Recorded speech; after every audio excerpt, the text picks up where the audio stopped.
चर्चा काफी हो चुकी, जानकारी सबको हो रही है। सबसे पहला पॉइंट था संगठन का। यहाँ तक प्रधान जी ने अपने विचार विचार निकल गए, संगठन मजबूत है, आपका मजबूती रहेगा, मुफ्त में कोई जमीन खाना नहीं जा रहा, भ्रांतियों से बच कर रहो सकते, ठीक है जी। संगठन मजबूत है। अब संगठन मजबूत की जो कार्रवाई यहाँ मीटिंग में चर्चा हुई है उसके लिए चर्चा संगठन जब बनेगा, जब इसको एक नियमबद्ध तरीके से मेंटेन करेंगे, जैसे इसके लिए अंतरंग सदस्य बने, बार बार पंचायत नियुक्ति, आम गैर आदमी चुने जावे, जहाँ जहाँ जाना पड़ेगा वहाँ व्यक्ति चर्चा करें। जब घने व्यक्ति अलग अलग सबके विचार आ जाए तो अंतरंग सदस्य बनते हैं, चुने व्यक्ति है उनकी पुनरावृत्ति, मैं संचालन महोदय से निवेदन करूँगा उनकी पुनरावृत्ति फिर से कर जाए और उनका नवीनीकरण भी किया जा सकता है। वे व्यक्ति चुने जावे जो जिस कार्य को कुशलतापूर्वक कर सकते हैं। जैसे वकील साहब ने, हमारे वकील साहब किसान भी हैं, भाई भी हैं, गांव के भी हैं और अच्छे भी हैं, तो इन्होंने कहा जो भी इलाहाबाद कोर्ट तक की जो जिम्मेदारी होगी कम खर्चे में मैं करूँगा। तो वकील साहब को ऐसे ऐसे व्यक्तियों को चुने जावे, जैसे नागर साहब ने कहा जो भी मीडिया की जानकारी अखबार की बात होगी वो मैं पूछाऊंगा। तो ऐसे ऐसे सब जगह आदमी का नाम चयन किए जावे। जैसे अब आप कह रहे हैं भाई वहाँ ज्ञापन देने जाएंगे, आप सीधे चल जाओ तो उसके लिए बैनर बनाने पड़ेंगे, ठीक है ना, वो तैयारी होगा, ज्ञापन क्या लिखना है, काम की रजिस्ट्री इकट्ठी किसको करनी है, ऐसे ऐसे व्यक्तियों के नाम चयन कर लो। चयन जब हो जाएंगे तो वे व्यक्ति जिम्मेदारी समझेंगे और कार्रवाई आगे चल पड़ेगी। वकील साहब ठीक बात है, आप इसका नाम चयन करो, नाम जो गाँव का, जैसे हमारे प्रधान जी में 200 आदमी टोल के जाऊँगा, ऐसे नगड़ा वाली भी कहना है, शमशेर के भी कहना है, व्यक्ति नाम उनको ही सूचना दी जाएगी, इकट्ठा करके ले जाना में ला रहा हूँ, जिम्मेदारी होगी मेरे लिए है। इसमें कई जगह मैं अंतरंग सदस्य चयन कर लो, धरने की प्रतिशत कौन लेगा, तैयारी क्या होगी, आप की तैयारी, हाई कोर्ट की तैयारी, गांव से बाहर व्यक्तियों से, कुछ बहुत किसान यहाँ ऐसे हैं जो बाहर गांव को जिनकी यहाँ जमीन है उनसे मिलना चाहिए, उनसे भी हमें पैसा लेने पड़ेंगे, चंदा भी लेना पड़ेगा, उनकी सहमति जरूरी है। बहुत किसान है ऐसे, ठीक है ना, उनको बुलाया जावे, उनकी सबकी सहमति कार्रवाई करो, नाम दो और अलग अलग जिम्मेदारी दो तो अच्छा है। पंचायत कब होगा किसको देनी है, सब हमारे प्रधान की जिम्मेदारी रहती है। ऐसे आप नाम नोट कर लो या तो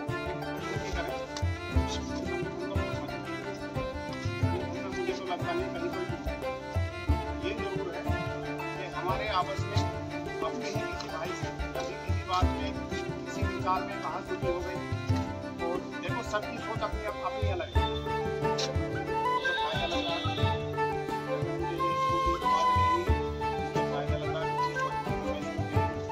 एक भाई ऐसे भी जिसको 10 महीने अच्छी नहीं लगी, तो सबके भिन्न विचार है, सबकी भिन्न समझ है, समझ सभी की एक जैसे नहीं होती।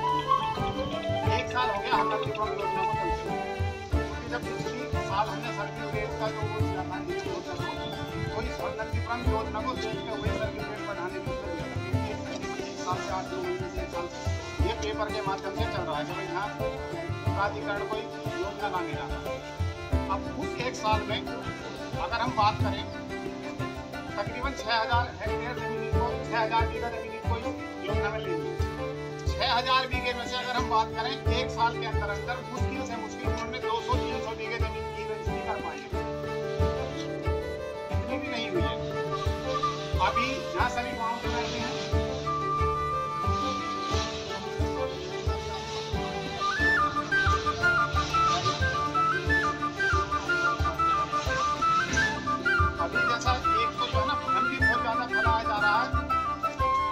फलाने भी दे रहा, फलाने ने भी वो लगा दिया, अपने को सहमति, ऐसा कुछ नहीं है।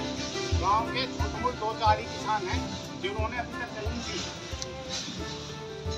छोटे-मोटे 2-4 वो भी बीघे, 1.5 बीघे, 2 बीघे वाले, और ज्यादातर जो जमीन की है ये जो 100-125 बीघे जमीन जो भी गई है वो बाहर के हैं, जिन्होंने भी 1.5 बीघे, किसी का 4 बीघे, किसी का 3 बीघे उन्होंने ही जमीन दी। एक मैं उस बात में भी आपको बता दूं, जैसे जीडीए वाले उस दिन आए थे, उस दिन मैं भी गया, मेरा जाना कैसे हुआ, दरअसल मनवीर भैया हैं, इनका बड़ा बेटा है हनी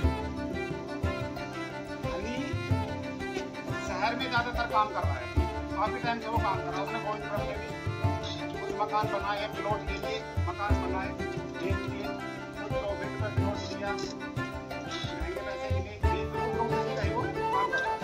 अब वो जीडीए में आ जा रहा है, जब वो जीडीए में आ जा रहा है तो जीडीए में जो तहसीलदार है, सचिव है, वो है, उससे उसकी दुआ सलाम अच्छी है भाई। जब अपने काम करते हैं तो दुआ सलाम तो अच्छी रखेगा नहीं। अब हुआ क्या, जीडीए वाले उसमें एक भाई हनी एक अपने गांव में मीटिंग करा दी,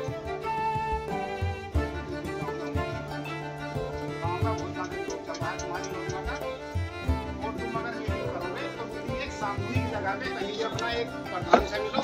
मैं प्रधान से सबसे कोशिश करती रही, प्रधान से भी कर ली, अमित प्रधान से भी कर ली, रंजीत प्रधान से भी बात कर ली। उन्होंने तो हाथ खा दिया, उन्होंने कह दिया भाई गाँव बिल्कुल भी छूट गई है। अगर तुम गाँव की शर्त मानते हो, क्योंकि वो अपनी जिम पड़े हुए थे, हम 4 गुना से ज्यादा नहीं देंगे, तुम अगर 4 गुना से ऊपर का कुछ विचार करते हो तो तुमसे मीटिंग करने, वरना मीटिंग करने का कोई फायदा नहीं। तहसीलदार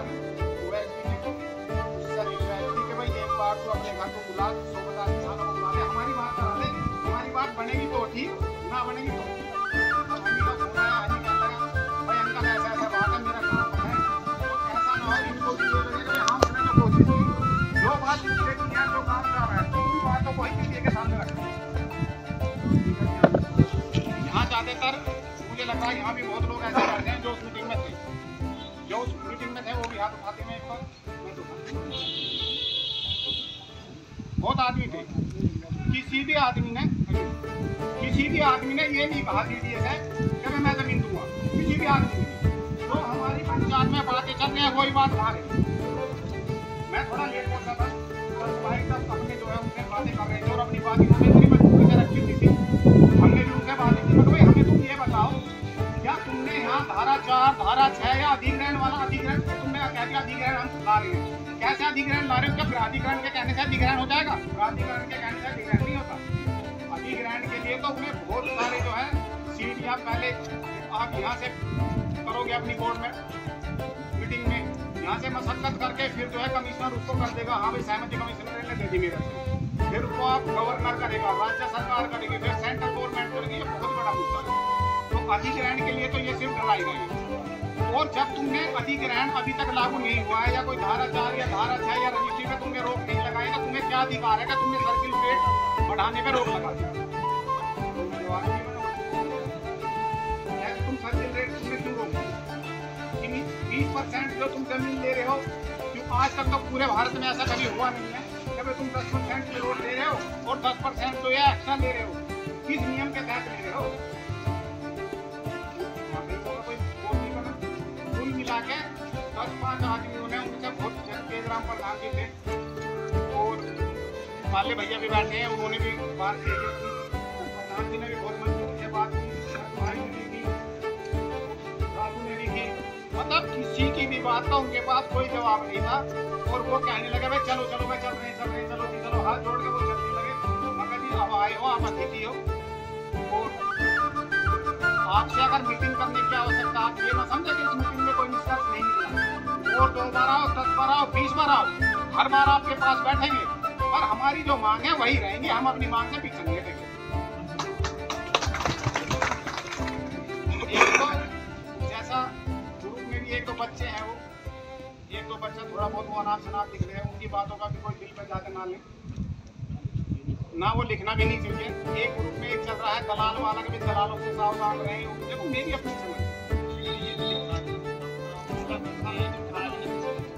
मेरी अपनी समझ है, मुझे आज अब मुझे फायदा लग रहा है जीडीए में जमीन देने में, मुझे आज फायदा है कि भाई मैं जीडीए में जमीन दूंगा।